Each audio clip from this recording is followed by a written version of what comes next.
good, everyone, and welcome back.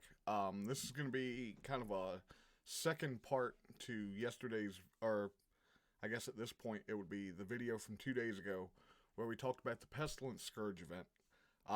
The Scopely, Boundless, whatever you want to call them. The developers finally issued a statement on all their social media platforms just a couple hours ago.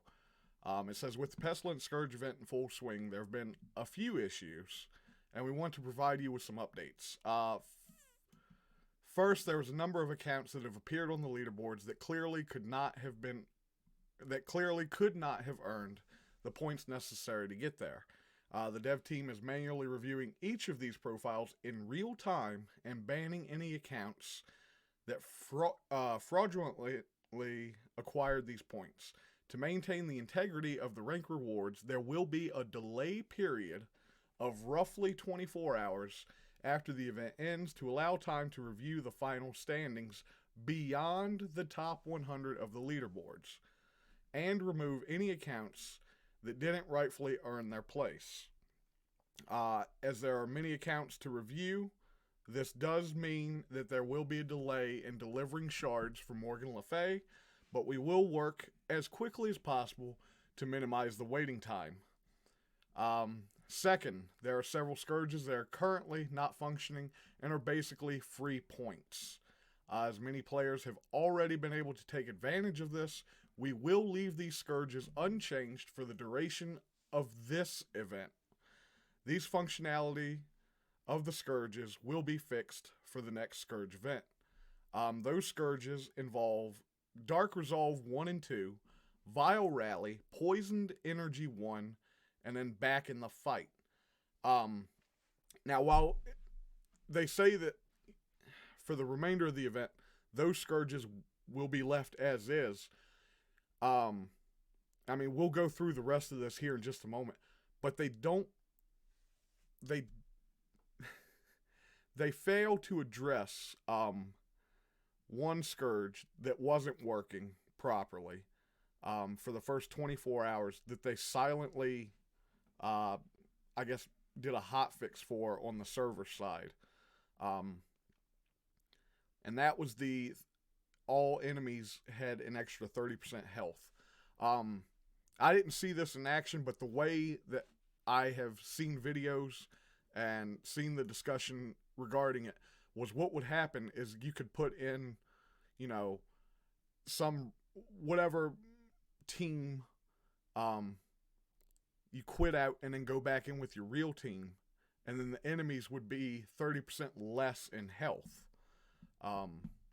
You could do that over and over again until finally, the last time you go in, the enemies are basically one-hit kills.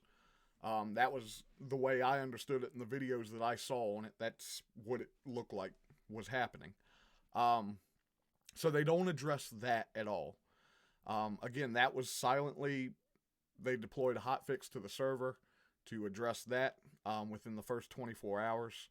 So anybody that took advantage of that got points that the rest of the community will not be able to get. Not the easy way anyways. So it says, to ensure all players are aware of this, we are updating the description of these scourges likely today. At the time you'll see this video, this will have been either yesterday or even before then. To call out that you will get free points for adding these to your run. Now, just before recording this, I went into the game, looked at these scourges, and at that time, none of them were marked as being free points or anything like that. So, it says, we are also extending the duration of the Scourge event to allow players enough time to utilize these Scourges if they wish. So this event, originally scheduled for 10 days, they're saying here that they are extending the duration of the event, but they're not saying for how long. So on top of the delay in time of receiving rewards, we also now are looking at an extended event. So, whereas I think the event ends, Saturday, I believe it is. As of time of recording, that's still like 3 days away, 4 days away. Um, so we're going from, getting rewards either, Saturday or maybe even Sunday to at some point next week, possibly even as much as a week from now. Um, so continuing on here, it says third, there's an aspect of the efficiency system designed for tiebreakers that does not match the design intention. The current function is that the system only counts your efficiency for the last battle in a given node, instead of the intended function of counting all battles that occur in that node. Again, as many players have already been able to use this, we will leave it unchanged until the next Scourge event. Keep in mind this only affects tiebreaker scores and adds a small amount of points to the total. Now let me touch on this for a second, because what it's doing is you can send kind of a sack team into the node. Any of the 10 nodes. Well, any of the 8 nodes really, because nodes 5 and 10 require specific teams, the Dark Hunters and Web Warriors. So you can kind of utilize this on node 10, but not node 5, really. But what it is you can send in like a sack team on any of these nodes. Whittle the enemy team down to, say, 1 or 2 characters, as low in health as possible. Have your team be killed off, sending your next team, and then you would get a points bonus that for the lack of turns used on that node. Now, it only takes into account your final battle of that node, not, say you send in on a node that's kind of tough, you have to use 2-3 teams or whatever. It's only taken into account the team that you clear that with. So they address the ICU Scourge here and how it interacts with, say, Miles Morales, who activates stealth at the start of the battle. So the combat modifier for the Scourge is not actually active when on spawn. Passive abilities are applied. Basically, the current interaction is working as intended, which to me, that makes sense. I would hate to think of going into like node 5 or node 10 with a bunch of Scourges enabled that, say, make the enemies stronger or whatever, and then just have Miles be obliterated at the start. So, they say here, please pardon our dust on this first iteration of the Scourge event, and we'll be sending out some general compensation in the near future to all players eligible to participate in the Scourge event as an appreciation for your patience while we work out the kinks. Here's a thought, Scopely. Before you launch an event like this, playtest it. And I don't just mean throw it up on the playtest server for, your Envoy program to play around with and make content off of. I mean, have your developers have a team of quality assurance testers run through this entire thing, checking these Scourges to verify that they actually work. To something like this with as many variables as there is, to me, it seems like it was rushed out the gate. I don't know if it was rushed because you wanted to try to catch people off guard and make them spend money to be able to, place decently in the event. But clearly this was not play tested the way it should have been. I mean, you say you're working out the kinks. I say you might as well slap like a alpha or beta tag on the event's title and say, hey, this is a starting point. Help us test this. So whatever general compensation is being sent out to all the eligible players, like, make sure it's good.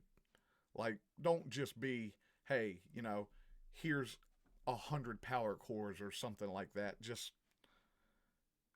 there's a ton of kinks in this thing, and do better in the future.